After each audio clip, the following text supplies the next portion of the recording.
Welcome, Wanderer. You call upon the Obsidian Grimoire once more. Its pages are heavy with anguish and terror. I am the Keeper, cursed to guard its words and speak what time would see forgotten, to guide you into the darkness where memory and myth entwine. Come closer and hear a tale that longs to be remembered. The winter breeze was bitter along the road that wound through a valley of leafless trees and frost-bitten fields. A traveller named Carlyle came upon a cottage, small yet sturdy, its chimney curling smoke into the grey sky. His bones ached from the day's march, and his cloak was stiff with ice. When he rapped upon the crooked door, it opened to reveal a young woman, slender, fair, her red hair braided loosely over her shoulders. "Good eve, sir," she said softly, her voice as warm as the hearth light spilling behind her. Carlyle told her he was looking for shelter that night. She smiled sweetly. "You look chilled unto death. Come rest by my fire." He bowed, grateful, and stepped within. The room was humble but neat. A hearth roared in the stone wall, its flames licking high, filling the place with golden glow. A table sat laden with bread, broth, and a cup of mulled wine. She bade him sit, and as he ate, her eyes lingered upon him with strange gentleness, as though she studied his every breath. When he asked her name, she smiled faintly. "I am called Ellen," she said. "A widow, these 3 winters past. My husband died in the war, and now this hearth is all I keep." Her words were sorrowful, yet her smile never waned. He pitied her, but also found his heart quickened. For though she was widowed, she seemed as one in the bloom of youth, her skin pale as ivory, her lips ruddy as berries. She gestured towards a welcoming chair near the hearth. "Rest, my love, rest by my fire." Later she showed him to a chamber, its bed neat with woolen sheets. "Sleep well," she whispered, leaving a candle for his comfort. Yet sleep did not come. Though tired to the point of exhaustion, he tossed and turned. Then he felt it, a weight upon the bed. The sheets stirred, though no door had opened. A figure slipped beside him, cold as steel, pressing close against his flesh. He turned, heart stuttering, and saw not Ellen, but a shape of pale mist, a woman's body half-formed. Her features were barely visible in the faint candlelight, but what he did make out was her skin pale and translucent. Her eyes glowed faintly, pools of sorrow and hunger, yet her lips were red, parted, beckoning. Carlyle frozen as she leaned in, lips trailing his throat, cold as stone, yet his body shuddered with heat. Her hands moved across his chest, fingers trailing like ice, leaving fire in their wake. He knew he should cry out, push her away, yet desire rooted him fast. His arms wound around her, clutching that impossible form. Their mouths met, her kiss cold, greedy, devouring. The taste was wrong, the touch unholy, but his heart pounded with a feverish ecstasy. Her body pressed closer, half flesh, half fog, her coldness seeping into his bones. He moaned, caught between terror and rapture.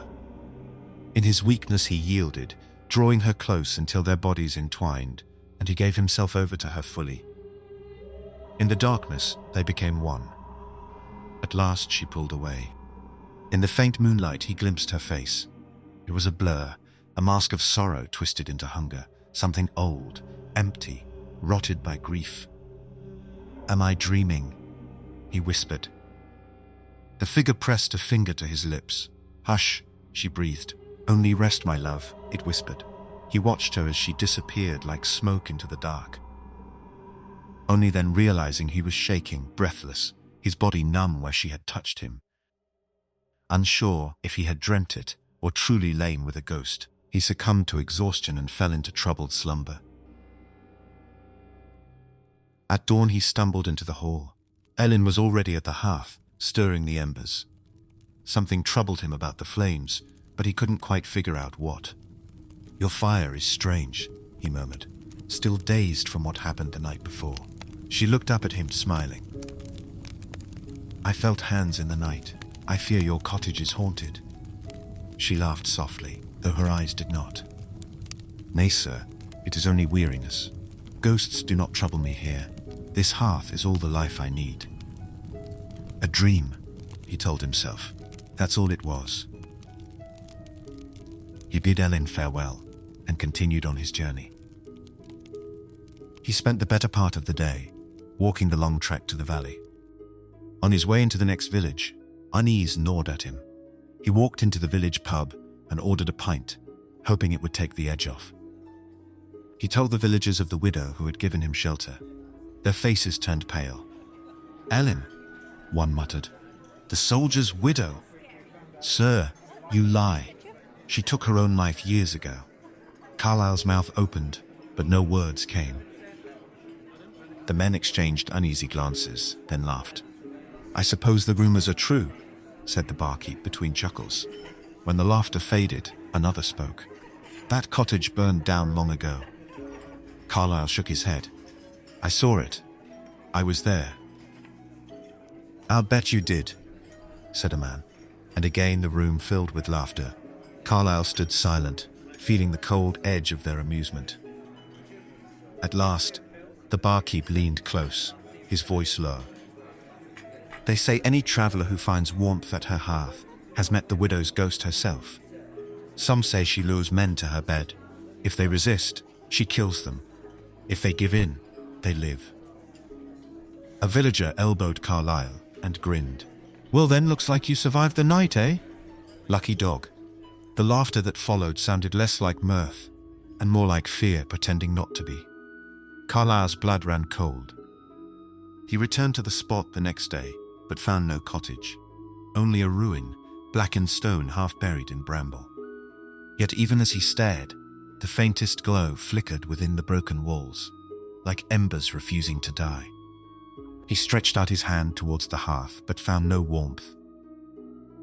That night in the village inn, he dreamed again of the pale form slipping into his bed, her lips on his, her voice whispering against his ear. Rest, my love, rest by my fire. And though he woke in terror, he longed for her touch once more. The tale is told, and the burden returns to me. The grimoire closes, yet sorrow clings to those who listen. Beware thy path, lest the dark take you. Until we meet again at the turning of another page.